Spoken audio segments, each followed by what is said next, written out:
በእነ ዲያቆን ሰፈርም ፈልጉ ነው። ዲያቆኑንም እኮ ያጠፋችሁት ሴቶች ናቸው። አይፈረድም። እንደው አትቆጡኝ በሞቴ እናንተ እኮ ናችሁ። አቤት ዲያቆን ድምፅ ሲያምር ስልክህን ስጠኝማ እያላችሁ እናንተ እኮ ናችሁ ያጠፋችሁት። ጸበል እርጭልኝ እያላችሁ ያለ ስልጣኑ እያስገባችሁ ምን አድርጋችሁ ያጠፋችሁት እናንተ ሴቶች ናችሁ። እውነቴን ነው ማለት አትቆጡ ማለት ያጠፉትን ነው። እናንተ አላጠፋችሁም። ያጠፉትን ነው። መነኮሳትን ከክብር ያስጣላችኋቸው እናንተ ናችሁ። እየቀረባችሁ ብቻችሁን እየሆናችሁ ኃጢአት እንዲሰሩ የምታደርጓቸው እናንተ ናችሁ። አንድ ካህን ከአንዲት ሴት ጋር ኃጢአት ቢሰራ ስንት ኃጢአት እንደሚሰራ ታውቃላችሁ? እንደናንተ ብቻ ዝሙት ሰርቶ የሚቀር በዝሙት ኃጢአት ብቻ የለም የሚጠየቅ፣ በዝምድና ኃጢአት ይጠየቃል። ማንኛውም ካህን ለክርስቲያን ሴት አባቷ ስለሆነ፣ ስለዚህ ከልጁ ጋር ተኛ ተብሎ በዝምድና ማፍረስ ይጠየቃል። ለክፋት አብነት ሆንካት ተብሎ ይጠየቃል።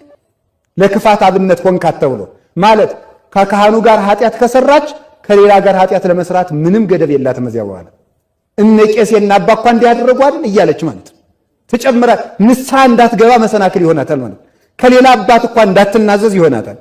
በዚያውም እንዲያ የሆናችሁ ካላችሁ መቼም ብትወድቁ መቼም ንስሐ ግቡ እንጂ በሁለት ሰው እያመካኛችሁ ከቤተክርስቲያን ባጠፉ ለራሳችሁ ብታውቁበት ጥሩ ነው። አንድ ሰው ቢያሰናክላችሁ ሁልጊዜም እንግዲህ ከቤተክርስቲያን አትጥፉ። አላችሁ የላችሁ በዚህ ይጠየቃል። ይህ ብቻ ደግሞ አይደለም። አንድ ካህን የክርስቶስ አጭታ ነው። ፈሐርኩክሙ እንዳለ ቅዱስ ጳውሎስ ሰባኪ ባጭታ ነው የሚመሰለው። ትዳር ሲመሰረት ባጭታ ይመሰላል። አጭታ ሙሽሪትን ለሙሽራው ያቀርባል እንጂ ለራሱ አያደርግም። ስለዚህ ተመልከቱ፣ አንድ ካህን ከአንዲት ሴት ጋር ኃጢአት ቢሰራ የክርስቶስን ሙሽራ ቀማ። ወደ ወንድምህ ሚስት አትሂድ፣ ወደ ባልንጀራ ሚስት አትሂድ የሚለውን አታመንዝር የሚለውን ጨምሮ ሳተ። 5 6 ኃጢአት ጽድቅን እንደሚጠራው ኃጢአትን ይጠራል። ስለዚህ ሁላችሁም ለሰው መሰናክል ላለመሆን ጠንቃቆች መሆን አለባችሁ።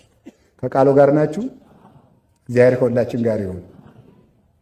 ስለዚህ ጤዛ ከመላስ ይሰውረን። ይህ ጤዛው አባብሎናል በእውነቱ ማለት ነው።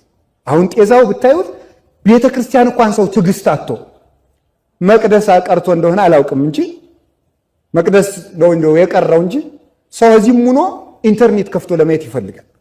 የጤዛው ደስታ ይናፍቀዋል። ባህሩ ውስጥ ተቀምጦ ማለት ነው።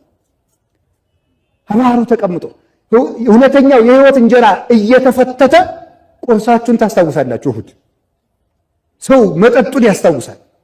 ይሄ ነው ጤዛን መላስ ማለት ይሄ ነው። እና ጤዛ ከመላስ ይሰውረን። በሌላ በኩል ደግሞ ምን መሰላችሁ?